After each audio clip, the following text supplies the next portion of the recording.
हे everyone welcome back to my mini blog. फर्स्टमा उठ्ने बित्तिकै चाहिँ मैले मेरो वेट मेजर गरेँ। आजको मेरो वेट छ 59.1। त्यसपछि हजुरआमाले पनि वेट मेजर गर्नुभयो अनि यहाँ लिए मैले पानी र मेरो दिनको सुरुवात गरेँ।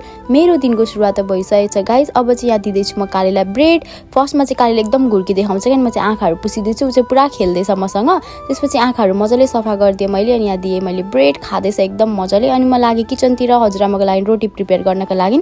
छिटो छिटो रोटी प्रिपेयर गरिदिँदैछु म, किनकि हजुरआमाको मेडिसिन खाने बेला भयो। त्यसपछि रोटी पनि रिसाएर फुलिसकेको छ। रोटीसँग खानुको लागि चिया पनि रेडी हुँदैछ। मैले चाहिँ थोरै सक्खर हालेर हजुरआमाको लागि रोटी र चिया रेडी गरिदिइसकेको छु। यहाँ चाहिँ मैले दिएर पनि हजुरआमाले मजाले इन्जोय गर्दै हुन्छ। त्यसपछि मैले लिएँ डेट्स लिइसकेपछि एकछिनमा मैले लिएँ सातु पनि लिइसक्ने बित्तिकै बहिनी आइपुगिन् अनि बहिनीले दिदी जाउँ न लिची झार्दिन न लिची खाने भन्न थालिन्।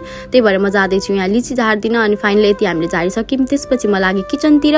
अब चाहिँ लन्च प्रिपेयर गर्ने टाइम भयो, त्यही भएर मैले चाहिँ दाल पनि यहाँ रेडी गर्दैछु। हजुरआमाले सोधेको परवल खाने भन्नुभयो नि, यसरी परवल चाहिँ एकदमै मनपर्छ, त्यही भएर चाहिँ मैले बनाएर अब चाहिँ फाइनली लन्च पनि रेडी भइसकेको छ। अनि यहाँ चाहिँ म लिँदैछु लन्च। खाएर मात्रै पनि हुँदैन, डाइजेस्ट पनि गर्नुपर्छ, त्यही भएर म लागि किचन क्लिन गर्नको लागि। यसो गर्यो भने चाहिँ खाना मजाले डाइजेस्ट हुन्छ र बडी पनि एक्टिभ हुन्छ। फाइनली मैले सबै काम सकाइसकेँ। अब चाहिँ लागि म भिडियो एडिट गर्न। भिडियो एडिट गरिसकेपछि लिएँ मैले पानी। मलाई चाहिँ एकदमै भोक लागिसकेको थियो।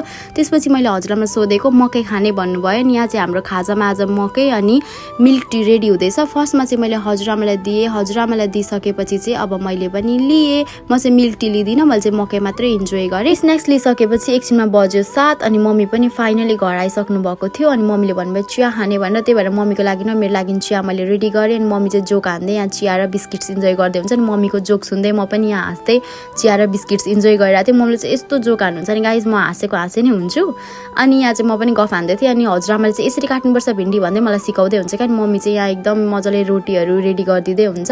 मम्मीको रोटी पनि रिसाएर फुलिसकेको छ। त्यसपछि मैले चाहिँ गेस्टको लागि फर्स्टमा रेडी गरिदिएँ। हाम्रोमा चाहिँ गेस्ट आउनु भएको थियो। त्यसपछि गेस्टलाई दिइसकेपछि मैले हजुरआमालाई दिएँ। त्यसपछि अब चाहिँ मेरो लागि यहाँ रेडी हुँदैछ। मम्मीले घी लगाएर रेडी गरिदिइसक्नु भएको छ अनि म पनि इन्जोय गर्दैछु। अनि यहाँ चाहिँ मेरो बाबालाई फोन हेरेर खानै रुच्दैन अनि बाबा चाहिँ फोन हेरेर खाना इन्जोय गर्दै हुन्छ अनि मैले पनि खाएर सकाइसकेको छु। Okay guys, that's all for today. Thanks for watching. Love you all. Bye by.